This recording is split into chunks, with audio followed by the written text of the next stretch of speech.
할렐루야. 오늘은 예레미야 31장 말씀을 함께 나누겠습니다. 부모가 자녀를 책망할 때 그 마음은 더없이 아프고 무거울 수밖에 없습니다. 자녀를 벌 주고자 하는 것이 아니라 잘못을 깨닫고 올바른 삶을 살도록 돕기 위한 사랑의 표현이기 때문입니다. 하나님께서 이스라엘 백성을 바빌론 포로로 보내신 이유와도 같습니다. 하나님께서는 그들의 잘못을 징계하시지만 그 목적은 심판에 있지 않았습니다. 오히려 하나님께서는 유배를 통하여서 백성들이 진정한 회복과 거룩함의 길로 돌아오기를 원하셨습니다. 오늘 말씀에서 우리는 하나님께서 심판과 회복을 통해 이루고자 하신 구속의 궁극적인 목표에 대해서 함께 생각해 보려고 합니다. 이스라엘 백성의 회복은 단순히 옛날로 돌아가는 것을 의미하지 않습니다. 단순히 옛 땅으로 돌아가거나 포로 생활에서 벗어나는 것이 전부라면 포로 생활의 의미가 없었을 것입니다.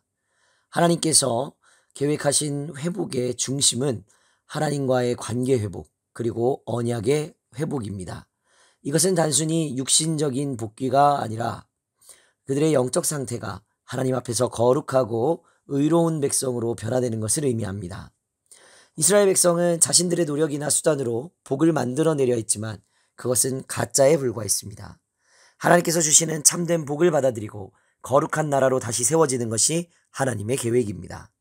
우리는 이 말씀을 통해 우리의 회복도 단순한 형식의 변화가 아니라 하나님과의 관계 안에서 거룩함으로 나아가는 과정임을 깨달아야 합니다. 하나님께서 말씀하신 이스라엘의 회복은 단순히 과거의 옛 언약으로 돌아가는 것이 아닙니다. 하나님께서는 새 언약을 제시해 주셨습니다. 이 새 언약은 단순히 옛 언약을 반복하거나 다시 새롭게 하는 것이 아니라 첫 언약이 이루고자 했던 목적을 완성하는 언약입니다. 과거에 반복적으로 범했던 죄가 완전히 용서되고 하나님과의 관계가 온전히 회복되는 은혜의 길이 열리게 됩니다. 이스라엘의 역사를 보면 죄와 심판 그리고 회개라는 반복적인 순환이 있었습니다. 그러나 하나님께서는 이 악순환을 끊고 새로운 관계의 길을 열어주시겠다고 약속하시는 것입니다. 이 회복은 단순히 과거의 회복이 아닌 미래의 새로운 가능성을 열어주는 것입니다. 하나님께서는 세상을 창조하시고 그 창조 질서와 언약을 신실하게 지키시는 분이십니다. 비록 인간의 죄와 배신이 하나님의 창조 계획을 왜곡하려고 했지만 하나님은 결코 그 계획을 포기하지 않으셨습니다. 하나님께서 약속하신 새 하늘과 새 땅은 반드시 이루어질 것입니다.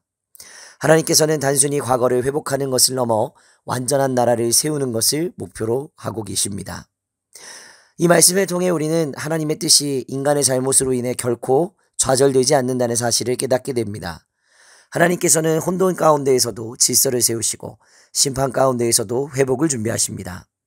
하나님의 나라는 단순히 이스라엘만의 회복이 아니라 이 세상 모든 창조물이 하나님과 조화를 이루는 새로운 창조 질서의 완성이 됨을 의미하는 것입니다. 하나님께서는 유다와 이스라엘의 죄로 인해 그들을 심판하시고 포로 생활이라는 혹독한 과정을 허락하셨습니다. 그러나 이 모든 것은 하나님께서 그들을 완전히 버리셨기 때문이 아닙니다. 심판은 끝이 아니라 새로운 시작이었습니다. 하나님께서는 스스로의 열정으로 그들을 징계하셨지만 동일한 열정으로 그들을 회복시키고자 하십니다. 하나님은 그들의 죄와 연약함을 넘어 그들을 다시 세우시고 온전히 심으실 것입니다. 우리의 삶에서도 하나님께서 때로로 우리를 징계하시고 어려운 가운데 두실 수 있습니다.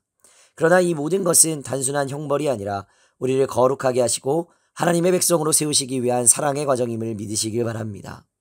하나님께서 이루시는 완전한 회복의 약속을 신뢰하며 믿음으로 그분의 길을 따라가는 우리 모두가 되시기를 주님의 이름으로 축복합니다. 오늘 우리 함께 나눌 기도 제목입니다. 우리의 삶에서 하나님의 회복을 경험하게 하소서. 죄와 형벌의 악순환에서 벗어나 새 언약의 삶을 살아가게 하소서. 하나님의 완전한 계획을 신뢰하며 믿음으로 나아가는 하루가 되게 하소서. 기도하겠습니다. 우리를 향한 하나님의 크신 사랑과 은혜에 감사합니다. 우리의 죄와 연약함에도 불구하고 하나님께서는 포기하지 않으시고 우리를 거룩하고 온전한 길로 인도하여 주심에 감사합니다. 오늘 말씀을 통해 우리의 회복이 단순히 과거로의 복귀가 아니라 하나님 안에서의 새로운 창조임을 깨닫게 하여 주시옵소서. 그리하여 우리에게 가지고 계신 하나님의 완전한 계획을 신뢰하며 믿음으로 나아가는 오늘 하루 회복된 삶이 될 수 있도록 우리의 삶을 이끌어 주옵소서. 감사드리며 걸어가신 우리 구주 예수 그리스도의 이름으로 기도하옵나이다. 아멘.